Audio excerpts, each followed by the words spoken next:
Radhe Radhe friends, green smiley নিয়ে এসেছে নতুন রেসিপি ফাঁসা মাছ দিয়ে ফুলকপি আলু দিয়ে ঝোল।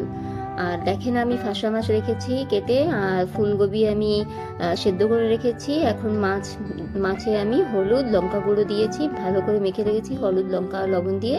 কড়াইতে তেল দিয়ে আমি মাছগুলো ভালো করে ভেজে নিয়েছি দেখেন। আর আমি এখন সবজি রান্না করব মাছ দিয়ে, তাহলে আমি কড়াইতে তেল দিয়েছি সরষের তেল, আপনারা চাইলে রিফাইন্ড অয়েল দিতে পারেন। আর আমি ফোড়নের জন্য 5 ফোড়ন নিয়েছি, আমি তেলে 5 ফোড়ন দিয়েছি দেখেন। ফোড়নটা সুন্দর ফুটেছে, সুন্দর ফুটে গেছে ফোড়নটা। আমি এখন গোটা তেজপাতা দিয়ে দেব, তেজপাতা দিয়ে ভালো করে একটু ভেজে নেব।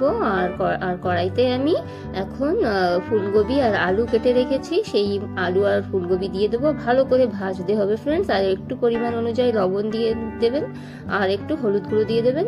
সুন্দর করে ভেজে নিতে হবে। আমি গরম মশলা, লঙ্কা গুঁড়ো আর জিরে আর ধনে গুঁড়ো রেখেছি, আমি এখন দিয়ে দিয়েছি।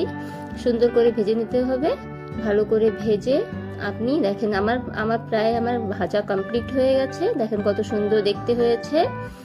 আর আমি এখন ভাজা মাছ আমি আগে দিয়েই ভেজে রেখেছি, মাছটা কি সুন্দর হয়েছে দেখতে, দেখুন কি সুন্দর কালার হয়েছে দেখতে। আমার ভাজা কমপ্লিট হয়ে গেছে। আমি এখন জল দিয়ে দেব, জল দিয়ে ভালো করে একটু সেদ্ধ করে নেব সবজি।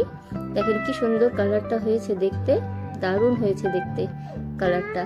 আর আমার মিনি গার্ডেনে আমি ধনে পাতা আমি লাগিয়েছি, দেখেন কত সুন্দর ফ্রেশ ধনে পাতা। এখন আমি ধনে পাতা দিয়ে দেবো। বন্ধুরা, আমার এই ভিডিওটা যদি ভালো লাগে তাহলে লাইক, কমেন্ট আর সাবস্ক্রাইব করবেন আমার চ্যানেলকে। দেখেন কি সুন্দর হয়েছে দেখতে, কালারটা এত সুন্দর এসেছে দেখেন, অনেক সুন্দর হয়েছে। ভালো লাগলে আমার চ্যানেলকে সাবস্ক্রাইব করবেন।